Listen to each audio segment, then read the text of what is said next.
Hello friends, तो आज हम सीखने जा रहे हैं फ़िल्टर्स एंड फंक्शंस के बारे में। तो फ़िल्टर करने से मेरा ये मतलब है कि जहाँ पे मल्टीपल डेटा और आपको फ़िल्टर करके कुछ स्पेसिफिक डेटा निकालना हो, तो वो हम कैसे करेंगे, और फंक्शंस के बारे में हम देखेंगे। ठीक है। लास्ट टाइम मैंने आपको एसोसिएटिव एरे के बारे में बताया था, तो मैं इसी को यूज़ कर लेता हूँ एज एन एग्जाम्पल। तो मैं क्या करता हूँ, इसमें 2-3 और एरे यूज़ कर लेता हूँ। 3-4, फिर से 4 क्लास है, और इस बार सब्जेक्ट कुछ साइंस रख लेते हैं। ठीक है, तो उनके जगह सिग्मा रखते हैं और एक ऐड कर लेते हैं, लेट्स सी आकाश रख लेते हैं। ठीक है, इस बार 3 क्लास है, और ये suppose that sports class. Okay, तो हमारे पास 4 एग्जांपल्स हैं। हम इसको रन करने के लिए जो हमारा था वो रन कर लेंगे। ठीक है, तो हमारा ये रन हुआ है ऑलरेडी। अभी इको करने के बजाय, ये तो इको करके आया हुआ है। ठीक है, अभी इसके बदले हम लोग एक और तरीके से इसको यूज़ कर सकते हैं। बट इसको फिल्टर करने के लिए सबसे पहले हम लोग क्या करते हैं, मैं ये फोर ईच को निकाल देता हूँ। हम लोग इसको HTML सेक्शन में प्रिंट करेंगे। तो मैं यहाँ पे एक काम करता हूँ, एक PHP टैग स्टार्टिंग एंड कर देता हूँ यहाँ पे। ठीक है, ओके। अब फॉर ईच लूप ले लेते हैं, और यहाँ पे मैंने आपको बताया था कि अपने वेरिएबल का नाम लेना है। तो मेरा वेरिएबल स्कूल है, तो मैंने स्कूल का यहाँ पे नाम रख दिया, और यहाँ पे मैं कुछ भी रख सकता हूँ। सपोज दैट मैं वैल्यू ही रख लेता हूँ। ठीक है, मेरा वेरिएबल। अभी मैं इसको कट करके यहाँ पे सपोज दैट अब मैंने इसको लिस्ट में प्रिंट करना चाहा।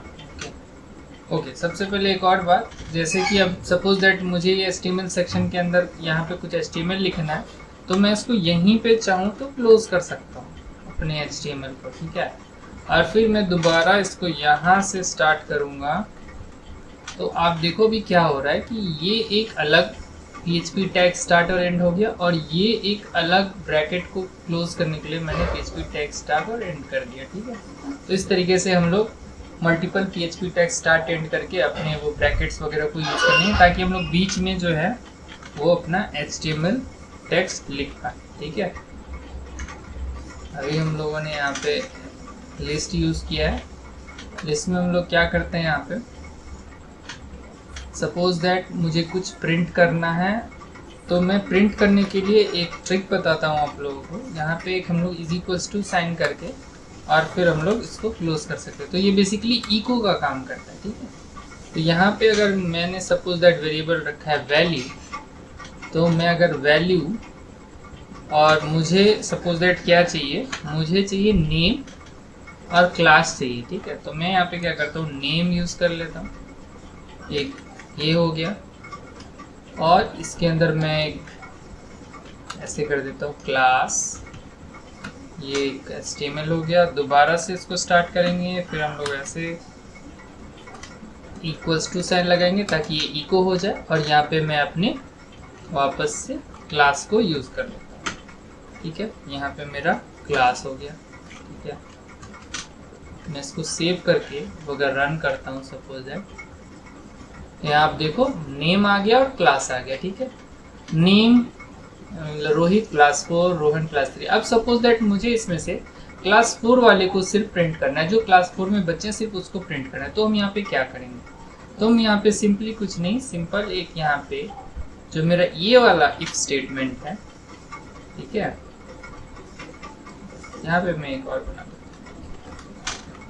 यहाँ पे एक PHP स्टार्ट होगा और एक PHP एंड होगा, और इसके अंदर मैं क्या करता हूँ, एक इफ लिखता हूँ, एक इफ स्टेटमेंट होगा। जो कि तो यहाँ पे देखिए हम लोग कंडीशन सेट करेंगे। कंडीशन सेट करने के लिए यहाँ पे करना है क्या कि स्कूल जो हमारा बेसिकली हम लोग जो यहाँ पे सॉरी स्कूल नहीं होगा, हमें वैल्यू यूज़ करना है ना, तो वैल्यू हम लोग यूज़ करेंगे वैल्यू। और कंडीशन में हम लोग डालेंगे हमें क्या चाहिए, क्लास 3 के सारे बच्चे चाहिए ना, तो क्लास इज इक्वल्स टू यहाँ सपोज दैट मैं देता हूँ 3। ठीक है, अभी मैं इसको सेव करता हूँ, देखते हैं क्या आउटपुट आता है। तो आप देखो कि यहाँ पे क्लास 3 के सारे बच्चे आए हैं, बट अब यहाँ पे बहुत बड़ा क्वेश्चन है। आप देखो कि सीमा जो हम लोगों ने क्लास 4 का असाइन किया था वो भी 3 आने लगा। तो बेसिकली ये 1 इज इक्वल्स टू जो हम लोगों ने लगाया ये क्या करता है कि ये असाइन कर देता है, मतलब जितने भी क्लास हैं एग्जिस्टिंग क्लास उन सबको ये असाइन कर देगा 3 क्लास में। तो इसी के लिए हम लोग क्या करेंगे, इस चीज को 3 इक्वल्स टू में चेंज करेंगे। अब आप देखो जो 3 क्लास के थे वो 3 है, 4 क्लास के 4 है। अभी आप बोलोगे कि ये कोड चल क्यों नहीं रहा है, चल इसलिए नहीं रहा है क्योंकि इफ ब्लॉक हम लोग का ऊपर ही एंड हो गया, तो ये यहाँ से हम लोग हटाएंगे और यहाँ पे ये इफ ब्लॉक का एंड वाला जो कर्ली ब्रैकेट है उसको रख देंगे। और अब जब हम इसको फिल्टर आउट करेंगे तो आप देखो सिर्फ हमारा फिल्टर आउट होके क्लास 3 के सारे स्टूडेंट्स आ गए हमारे। ठीक है, तो अब हम लोगों को सेम काम करना है फंक्शन के थ्रू। तो फंक्शन के थ्रू कैसे करेंगे, यहाँ पे मैं एक एग्जांपल देता हूँ। सपोज दैट कि हम लोगों ने एक फंक्शन बनाया। फंक्शन बनाने के लिए सबसे सिंपल तरीका होता है जो मतलब मेनली यूज होता है वो ये फंक्शन एंड उसके बाद फंक्शन का नेम। सपोज दैट मैंने फंक्शन का नेम रख दिया फिल्टर बाय क्लास। ठीक है, अभी जो हम लोगों ने किया वो भी एक्चुअली फिल्टर बाय क्लास ही है, बट वो एक फंक्शन नहीं है, वो कंडीशन के थ्रू हम लोगों ने इफ के का यूज करके हम लोगों ने क्लास को फिल्टर आउट किया था। अब हम लोग फंक्शन के थ्रू कर रहे हैं। तो अभी ये फंक्शन है। अभी होता क्या है कि जब भी हम फंक्शन को यूज करते हैं, ठीक है, तो उसको हम लोग बेसिकली कॉल करते हैं उसके आउटपुट को लेने के लिए। ठीक है, तो यहाँ पे क्या है, फिल्टर बाय क्लास जो फंक्शन है हम लोग का उसको ऐसे करके हम लोग कॉल कर लेते हैं, ऐसे करके। तो इससे क्या होगा कि जो भी इस फंक्शन का आउटपुट होगा, मतलब जो भी ये फंक्शन हमको जो भी प्रोसेस करके देगा वो हमें यहाँ पे मिल जाएगा। ठीक है, तो अभी ये सब चीज़ों को हम एक बार कमेंट आउट करते हैं। ठीक है, कमेंट आउट करते हैं। ओके, कमेंट आउट तो इसको कट ही कर लेते हैं। ठीक है, और एक न्यू में सेव करके इसको रख लेते हैं।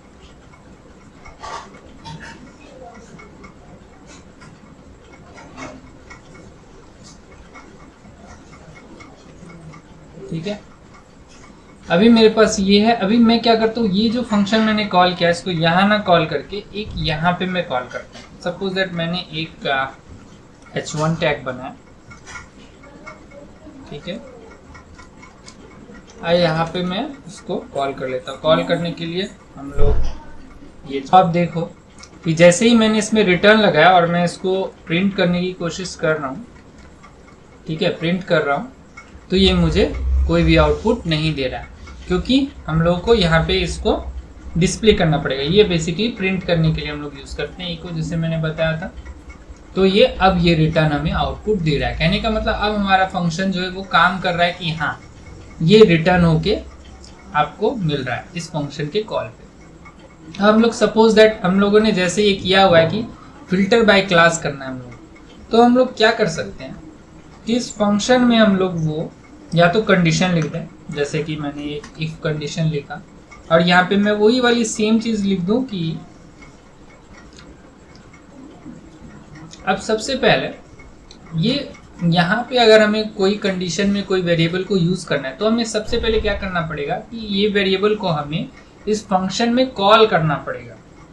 ठीक है, इस फंक्शन में हमें कॉल करना पड़ेगा ऐसे करके।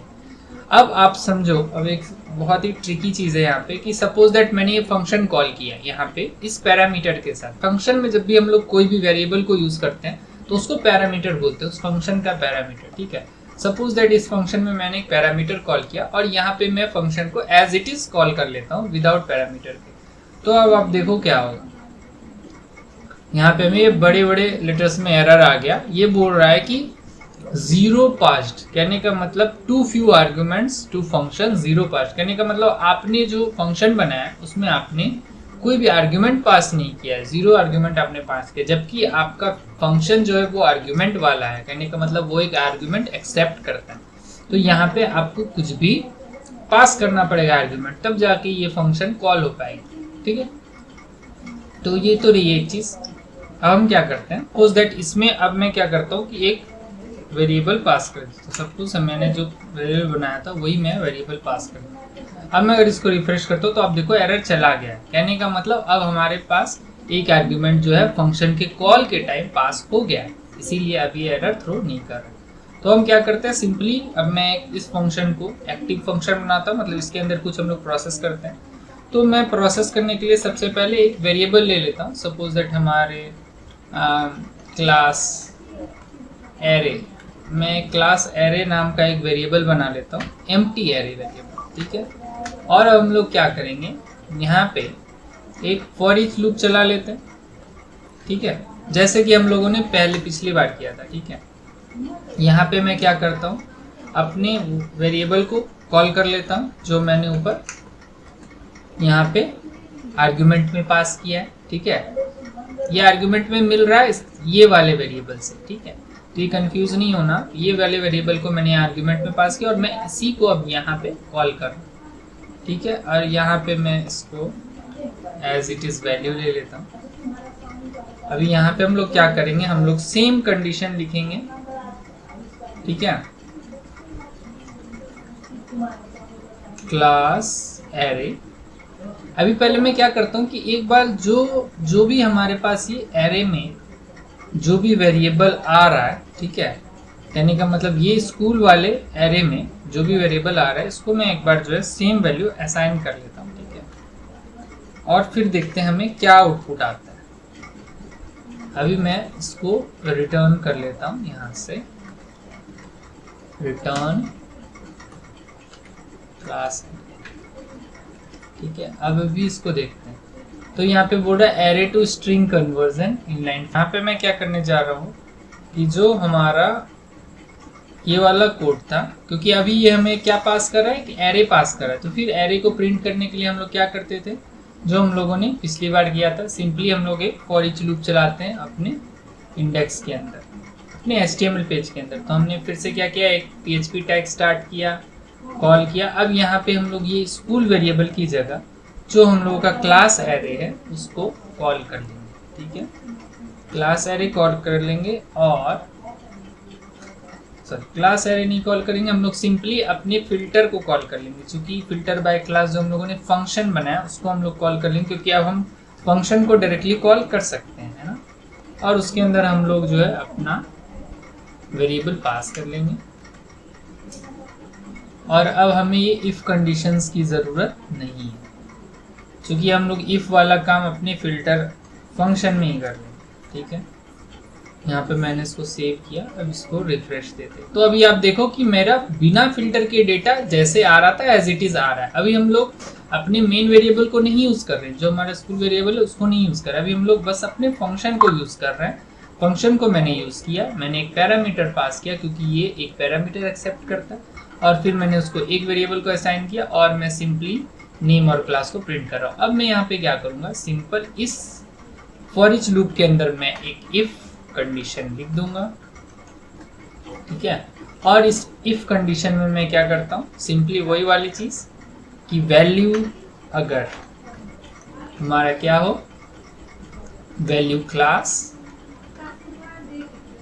और फिर से हमारा क्या था, इक्वल्स टू 3, अगर 3 हो तो हम ये वाला काम करेंगे, तो हम अपने एरे में वो वैल्यूज को डालेंगे। सिंपली अगर हमारा क्लास जो है वो 3 हो तो हम अपने क्लास एरे में उस वैल्यू को डालेंगे, और फिर हमने एरे को रिटर्न कर दिया। ठीक है, अब जब मैं इसको रिफ्रेश करता हूँ तो आप देखो हमें क्लास 3 का डेटा मिल गया है। तो अभी आप देखो कितना क्लीन एंड क्लियर कोड हो गया हमारा, इतने में हमारा सारा कोड जो है वो आ गया। उससे पहले हम लोगों को कितना ज़्यादा फॉर ईच और ये सब करना पड़ा, तो ये काम कैसे आसान हो गया हमारा, एक फंक्शन के थ्रू। हमने जो कंडीशंस लगानी थी वो हमने फंक्शन में लगा दी, और हम अब सिंपली एक लूप चला रहे हैं और हमें हमारा डेटा और क्लास जो मिल जा रहा है। अभी यहाँ पे मैं चाहूँ तो 4 क्लास के लिए भी कर सकता हूँ, तो मैं यहाँ पे 4 क्लास के लिए फिल्टर लगा देता हूँ, ठीक है, और ये हमें 4 क्लास का डेटा दे देगा।